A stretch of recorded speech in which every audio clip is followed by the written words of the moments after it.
Welcome to the show. I'm Jason Whitlock, and I'll tell you why it's time to be concerned about Russell Wilson. And I'm Colin Cowherd, and I'll tell you why Jim Harbaugh needs to think about making an NFL comeback. Speak for yourself starts right now. Any show with Harbaugh is a show I'm engaged in completely. We have provocative sports opinions on this show. Hello and welcome. We're joined today by Fox NFL analyst Mark Sloreth and Hall of Famer Eric Dickerson, but we'll start in Houston. Why? Reportedly, the Texans have decided to make rookie Deshaun Watson their starting quarterback for Thursday's matchup with the Bengals, though Coach Bill O'Brien still insists it will be a game-time decision. Watson took over for Tom Savage after he got savaged by the Jaguars, and now the rookie is about to start on a short week. Cowherd, has O'Brien mishandled the quarterback situation? No. Let me tell you what's happened here. Bill O'Brien has a complex system. It's very New England. It's hard to learn it in 6 weeks, 8 weeks, 10 weeks. So Savage knows the playbook because he's been there longer. And all of a sudden the game starts and you see an utter deterioration of the tackle play.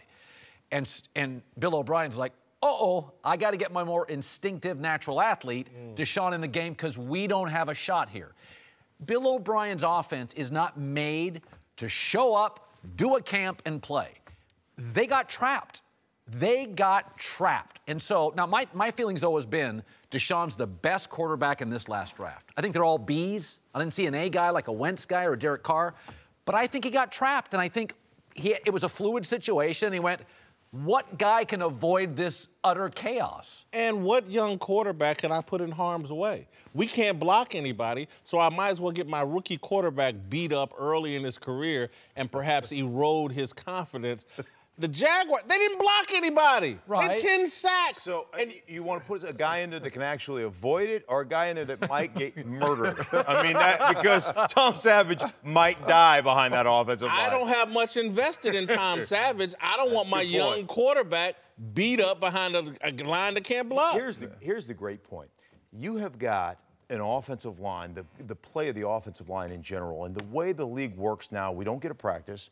Nobody puts pads on. Everybody puts patty cake, right? Touch. Nobody develops. Now, listen, you can talk about the quote-unquote skill position. You want to get me pissed off? Let's talk about skill position players, because guess what? I can line up. I can go down to the cafeteria here at Fox, throw a football. Anybody can catch it and throw it back to me. Ain't not one person in there that can block me one-on-one. I will open a can of whoop ass down there in the cafeteria. I disagree with that. All right, that is. So it's a skill. 100%. So it is a skill, and here's the beauty of it. The NFL forever has been doing this to players. Hey, guess what, man?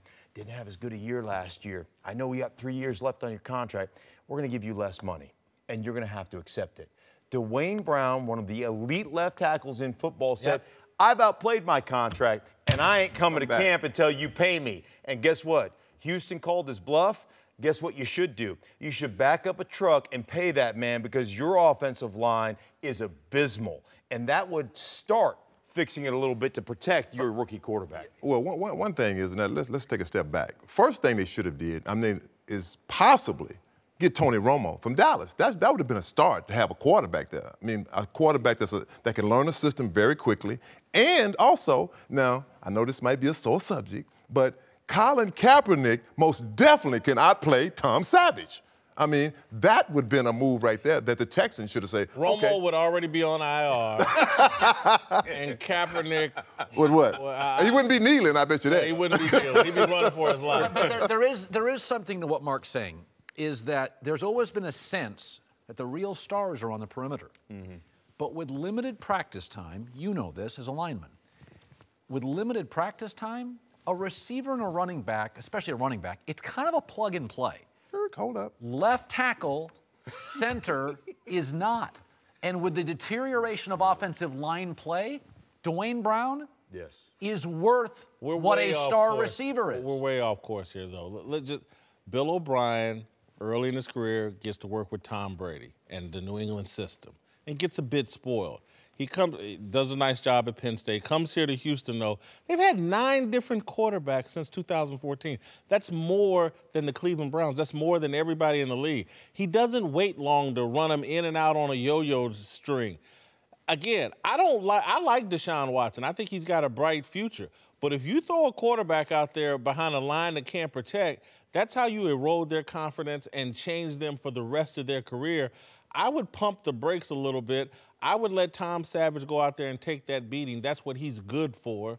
And I would, again, on a short week, and the Bengals and Marvin Lewis desperate to try to right their ship, they're going to put a lot of heat on Deshaun Watson. And I just wouldn't do this to this kid. I would argue the 9 quarterbacks. Yates, Whedon, Keenum, Hoyer, Mallett, Osweiler, Savage. You might be able to combine all those guys and get 1 or 2 quarterbacks, but I would argue the 9 quarterbacks.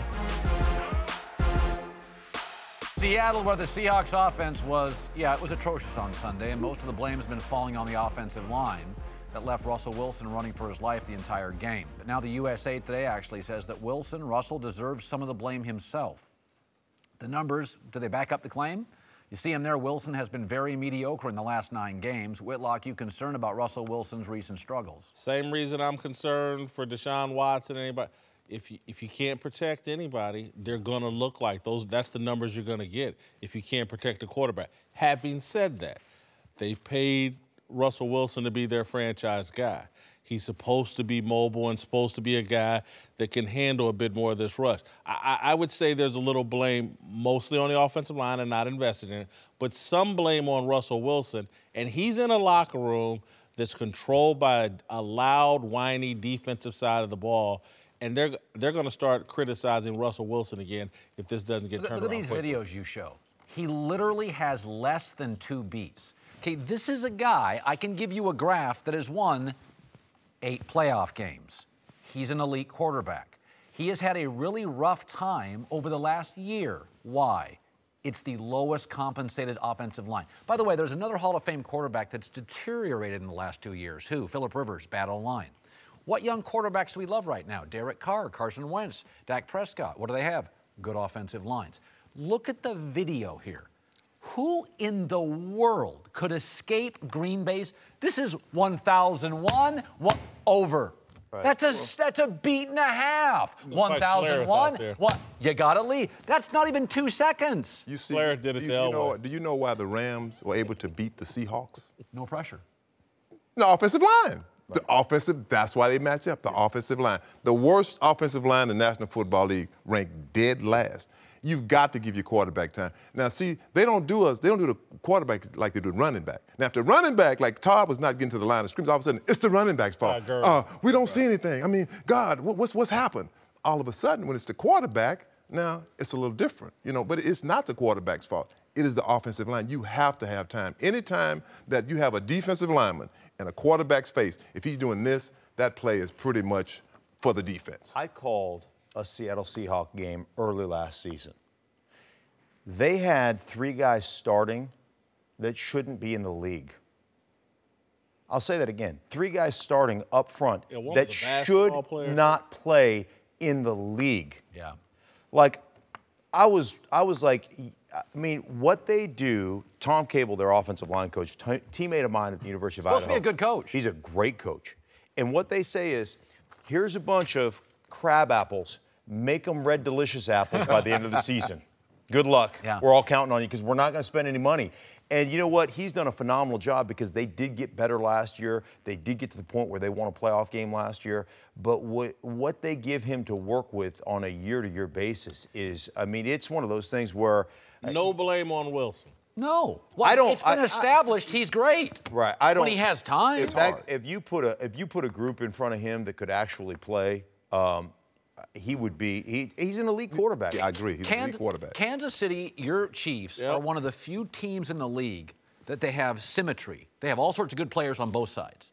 Most teams in this league with a salary cap have to make a choice. Baltimore spends money, defense. Denver, defense. Seattle, defense.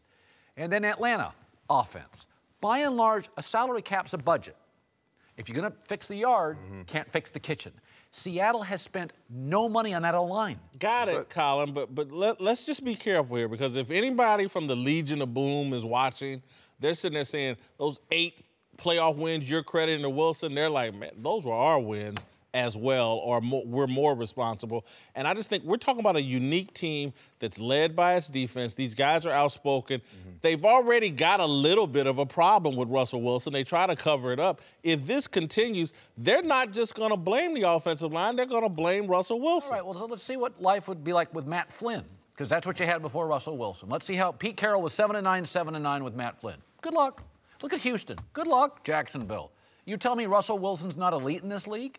And Pete Carroll's a defensive-minded coach now. Keep that in mind. And he's still able to win. And that's why they got a great defense. Offense, you know what the Cowboys have done sometimes? You don't always have those #1 picks. You find a guy like, wow, where'd they get this guy from? You know, he's a low-round draft pick. You turn him into a good offensive lineman. Turn him into a great lineman. Here's what ends up helping you. This happens in Denver. It's happened in Seattle.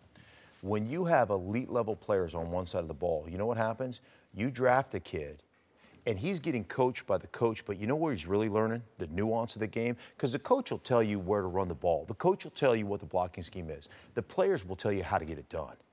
And so you get nuance from players who are great. You walk into a system, you're in Denver, and all of a sudden you're sitting behind Aqib Talib and Chris Harris Jr., and you're Bradley Roby. You know what you become? An elite-level player.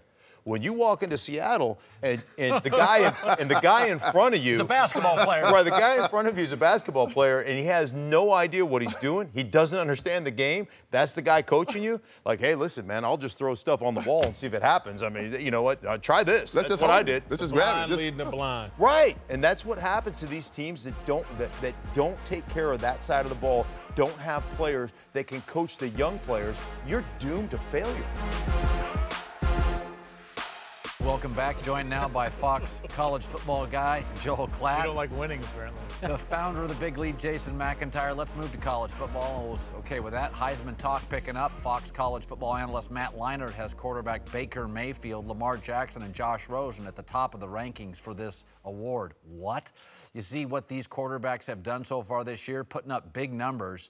Whitlock, Leinart ranked Baker Mayfield #1.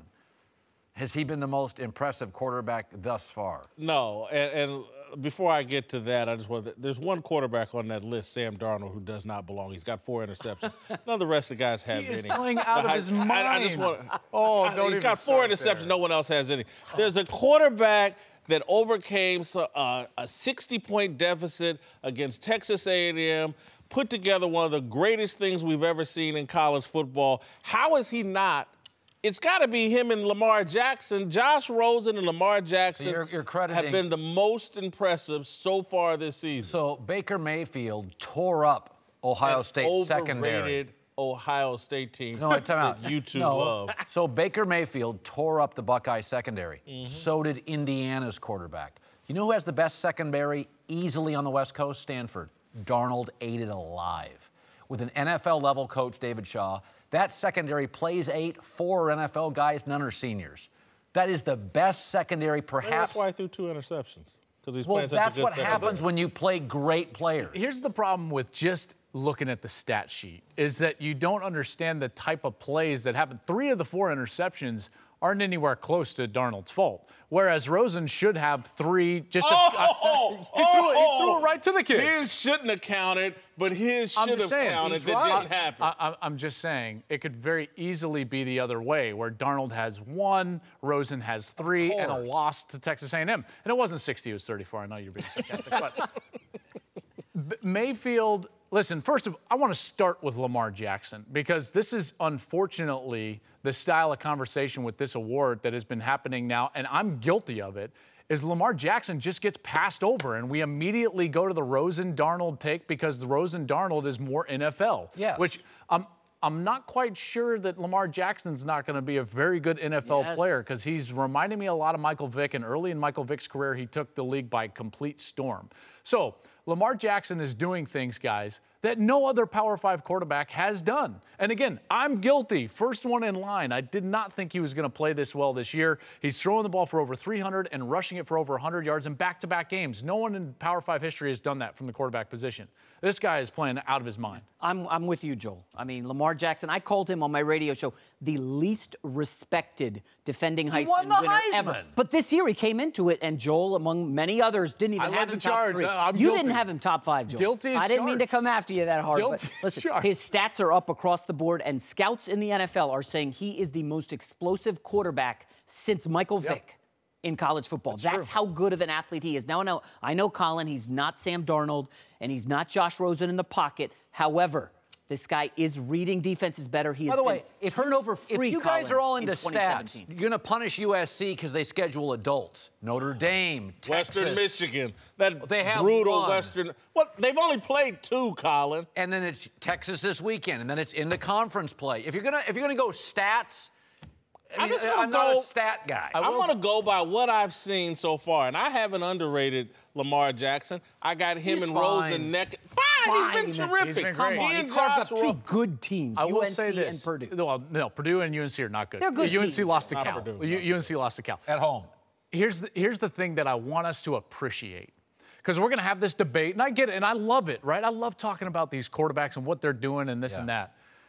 I want to appreciate that we've got 5 guys that are playing their face off right now at this position, the most important position on the field. Mason Rudolph you can throw in there. Baker Mayfield's 10-0 in true road games. He just was 16 of 17 in the 4th quarter at the number 2 team in the country to win. Don't forget the Penn State quarterback. McSorley's playing okay. He didn't play great against Pitt. I will just say this is going to be the best Heisman race that we've had since 08. 08, we had Sam Bradford winning over Colt McCoy and Tim Tebow in a race that all 3 of those were within 151 points. But let me say this. People care about the NFL. They don't care about the Heisman. Heisman rating's been Let going them down be forever. good college talking about players. your Let them be Heisman. good college players. Just because you don't love the Heisman, I love the Heisman. I do too. Ratings have been doing this for years. The Heisman, college football ratings have been doing this. Yeah. People love these NFL, kids. you know why the draft goes up? Because it's the conversions of NFL and college. So let's just talk about the guys who are going to be great NFL quarterbacks. I refuse to do that. I want to talk about the Heisman Trophy. Absolutely and Josh not. Rosen. Heisman Trophy, voted on by old guys in New York. So are you just eliminating Tim Tebow's entire I'm not an college old career? guy in New York. Colin, What's is that what going you on? want to do? Look at Baker Mayfield. You know the really interesting video of Baker Mayfield? It's that one where it's like he's trying to rob something and is being tackled by cops. Colin. He's not going to be a first-round When pick. someone, the Heisman Trophy. cares? I care. It's like the Pulitzer Russell Prize, Wilson. the Heisman Trophy. When you win the Heisman, it's the first sentence of your obituary. Former Heisman Trophy winner. It's one of the greatest accomplishments a college athlete You know could why? have. You know why you never have a Super Bowl winning quarterback in his obituary doesn't put Heisman? Because Heisman quarterbacks never make good pro quarterbacks. It's an outdated relic award. Terrible. This is just painful. That's harsh. This is painful. Kyle, you know what you just did? What? You made your argument for Sam Darnold. He's a better pro prospect, maybe, than some of these other guys. But in terms of getting it done, the first 2 weeks of the season, it's Rosen and Lamar Jackson. And you can throw Baker Mayfield in there, too, because going and beating up Ohio State the way they did was impressive. Your guy that you love, you USC homer, Sam Darnold, Western Michigan, 2 interceptions, then comes back with 2 interceptions last week. He shouldn't be on this list. Now, he may earn his way on it, but week 2, he's not in one of the top College 4. football is the 2nd most popular sport in our country. Yeah. Let it be great on its own. Don't force these kids into the NFL. Just let them be great in college and enjoy it and appreciate it. That's like what saying I want. I should just let my kids enjoy their childhood. Of course you should. They're By kids. 8 years What old. are we talking By about? 8 years old, we're talking college. Let's hurry it up. Let's get them a job. All right, let's move to the Coliseum. I feel like I'm taking USC crazy pills right now. and Texas will face off this Saturday. The USC Media Guide lists the teams as 4-0 against Texas all time, not counting the legendary BCS title game loss that was vacated because of USC's NCAA violations. This week, the Trojans are more than 2 touchdown favorites, but new Texas head coach Tom Herman was undefeated against ranked teams at Houston. Cowherd, any chance Texas pulls off the upset? Well, yeah, I'll say this. USC tends to be a glamour program, and historically, Pete Carroll struggled with this. After huge wins, they've always had a letdown.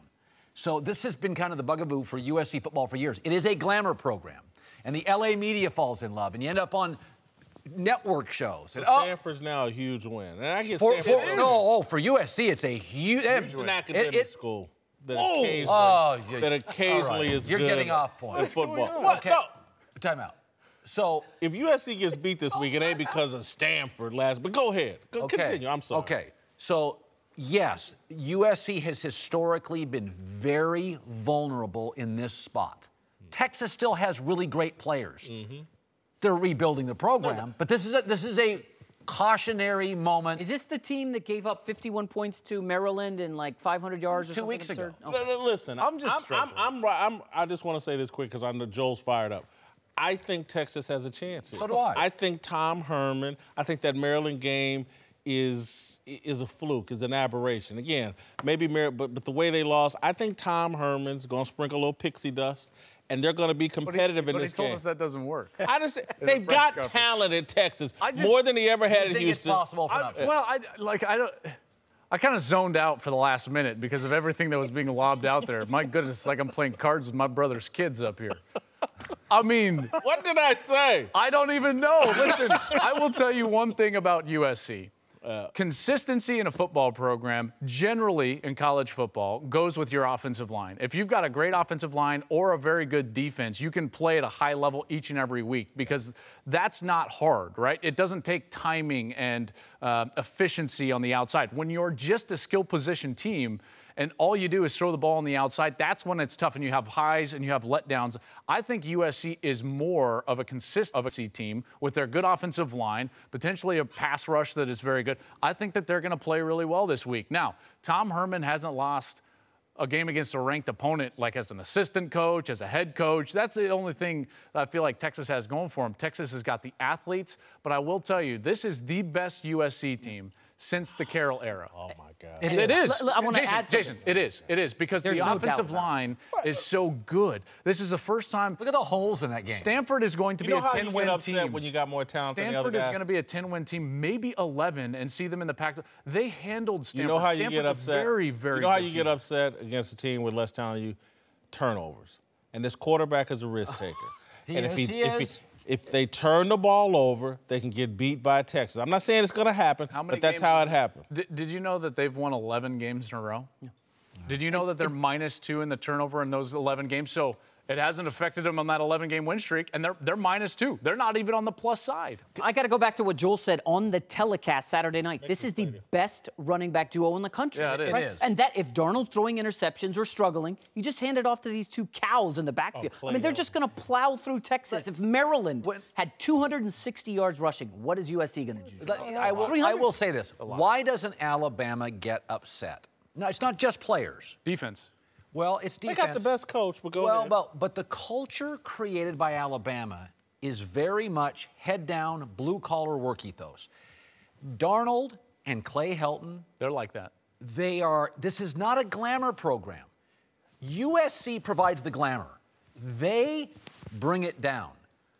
This is the one thing about this. When Pete Carroll was here, you'd go to practice. It was movie stars. It was Will Ferrell. Yeah. You go to their practice now, it's guys from H&R Block. They're as good and boring as USC's ever been. You like Vegas as much as the next guy. This opened at 14, the spread. It's at 15 on Wednesday. It's going to hit maybe 17 by game time. I'm telling you, this is going to be a blowout. Cowherd wants to talk about the NFL. Jason doesn't think Stanford's any good. I never thought I'd get on here and I would agree with Jason. Listen, I don't think they're no good, but a big letdown after knocking off Stanford. Stanford is a really good team. Yeah. Y'all forcing me to go here. They're forcing me to go here. I was not going to go here, but I'm going to go. Do you remember 2 weeks ago when Ohio State was the greatest thing since sliced bread? Very good. From these two right here. Right. What did Oklahoma do to them? It's college football. Anything can happen on any Saturday. Sam Darnold can continue to turn the ball over. Tom Herman's good in these big spots. They got plenty of talent in Texas. I'm not saying it can happen. I'm not saying that Texas doesn't have a chance. They've got a great chance because they've got the athletes to compete. Okay, there's only a few rosters in the country that can go compete at the highest level. Texas is one of those. Yeah. They haven't had great success in the last couple of years. They certainly have a roster that can rise to that occasion. I'm excited to see them rise to that occasion, hopefully in front of 90,000 in the LA Coliseum. I will say USC's offensive line gives them a consistency that I haven't seen since the Carroll era. And your best argument is Darnold can play a little fast. He is a risk taker. He does make mistakes. That was the little tiny gem that you had today. Again, y'all feed him so much gas. Why wouldn't he take? I mean, the guy played, 10 games last year, and the next thing you know, he's better than Lamar Jackson. He's better than Josh Rose. He's better than everybody. Y'all have anointed him. I could see the guy blowing up in everybody's face because he's been anointed. Let him earn it first. Then we'll talk about him in the Heisman Trophy and all this other stuff. But did the Rose Bowl not earn it? Yeah. Did 21-26 against Stanford Did not TV earn not it? work that night? I'm Up in that just wondering. ritzy condo, did your TV not work that night? Here's the better question. When will you say he's earned it? Yeah, What does he have to do? What does he got to do? this week He would can't be play a the start. Cowboys this Beating week. Texas? This would be a start. Just back it up. I'd like to see him get through a game clean. So now Did you look Texas at the is better four than quarter? something? Did you see the quarterbacks we put up? All of them getting through the game clean. No turnovers, and I know they could have had some. Clean. All right, welcome back, Eric Dickerson and Joel Clatter back. Let's move to Indianapolis and the Indianapolis Colts. As you just heard, I said this week that Chuck Pagano is on his way out of Indy, and the Colts should turn to Jim Harbaugh to turn the franchise around. Harbaugh's been a disruptor since taking over Michigan's football program, but his greatest success as a coach came in the NFL, leading the 49ers to the Super Bowl. Cowherd, is Harbaugh a better fit in college or the pros? It's a good question. You can make an argument for both. I would say I'm going to go NFL for this. People think that Harbaugh has no boss in college. Okay, because the feeling is, in the NFL, you're college. But remember this, Pete Carroll left because your boss in college football is the NCAA, and it wore Pete out. And I think Jim Harbaugh is so absurdly, almost unhealthily competitive. Sure. And that's what Pete is that I think the NCAA can't do this camp, can't go there, can't play them, have to do this. I think that's going to wear out Jim Harbaugh and the highest level of football, and he considers himself highest coach in the country. He'll go to the NFL. I have a hard time with that only because his style leads to success, but it also burns the candle from both ends. And when you do that, you need a short cycle. What's a shorter cycle, college or the NFL? I'm talking about your players. College. You can do what Harbaugh does for 10 years, 15 years in the college game, and it never wears out because the players are gone before those candles come together. In the NFL, you know what happened in San Francisco. I think it just came together and it was time to move on. In the NFL, you're dealing with men. And I think that after a while, these guys are like, look, man, I'm a grown man. You ain't talking to me like that, Just get me out of here, And I think that's what the problem is. He has that real strong personality. I mean, with the 3 NFC championship games, Super Bowl lost on the last drive. I know that haunts him. I'm sure he wants to go back to the pros for that. But I still think college is better for him. Okay, so in both their cases, Jason, they make really good arguments. But that doesn't mean Harbaugh buys into their argument. That's true. It's what he thinks, ultimately. So Harbaugh sees himself as great coach. I prefer your argument for this reason. Eric makes the point about you can only talk to these guys in the NFL for so long this way. The worst thing to do in the NFL is to make that money and lose. Losing hurts worse than the coach talking to you like he's crazy. That's Jeff Fisher. And so Jim Harbaugh's reputation as a winner is so immersed, is so branded, every player gets it. Andrew Luck, the people in Indianapolis, the Colts players, the fan base is so thirsty to return to those Peyton Manning days. Everybody's going to tolerate Jim Harbaugh. Aren't you putting an expiration date, though, on that tenure? Because, look, listen, winning apparently wasn't enough for the San Francisco 49ers. That's a pretty storied franchise. And it still wasn't enough for them. They couldn't take it. The executives couldn't take it. The players couldn't take it. That works at college. You can be a dictator at college forever. You can be the biggest man on the campus. I love Colin's point, though, about the hypocrisy of the NCAA having to adhere to their rules. It wore Pete Carroll out. But, again, I think it wears anybody out that again, and I don't want to put all coaches on blast, but I just think obeying those rules while you're making so much money and getting so rich off those kids, I think it eats in the minds of most coaches and most men with any humanity. It's like, man, I'm making all this money and I'm recruiting poor kids from here and there, and these rules say I can't do this or that. I just think it's so hypocritical in college football that if I'm Jim Harbaugh, I just want to go draw up X's and O's and coach football and just worry about that than all the other extracurricular things you have to worry about. Basic DNA is that Jim's a mover. So he's going to move from Michigan eventually. Well, he's not going to go coach another college team. That's his alma mater. Sure. In the NFL, you don't have loyalty to the Colts because you played with them.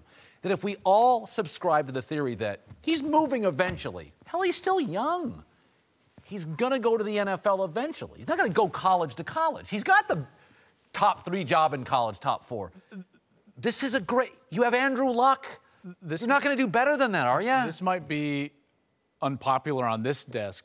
I think winning a national championship at Michigan, if you're Jim Harbaugh in the lineage of Bo, when your dad coached with Bo, bringing them back to the if he wins a national championship at Michigan, that's bigger than winning the Super Bowl. In the pantheon of like what that means for a particular fan base, what that means for the legend of your career moving forward. Because Michigan football, you can argue, is bigger as a brand than 3/4 of the league, certainly bigger than the Indianapolis Colts. Yeah, but I think that eventually that Super Bowl means more, because if he wins multiple Super Bowls, all of a sudden he's put up there with the elite head coaches, and all of a sudden you start looking at Hall of Fame coach. I mean, he was right. It's different. It was a good college. I mean, I'm gonna say he's a great college coach. He really is.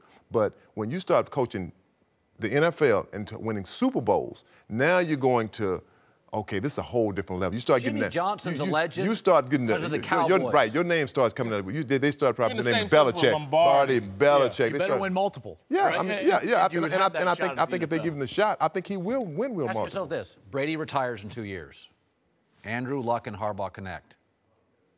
Big Ben and Brady are out of this league in 2 years. Yeah, Who's the favorite for 8 years to get to the Super Bowl in the AFC? Luck and Harbaugh. Without question, he would, in his mind, probably have the most talented quarterback if he reconnected with Luck. The other thing is just like, I'm from Indianapolis, and I can't think of the word, but we love stars. We're a bit of a groupie town. We don't have Peyton Manning.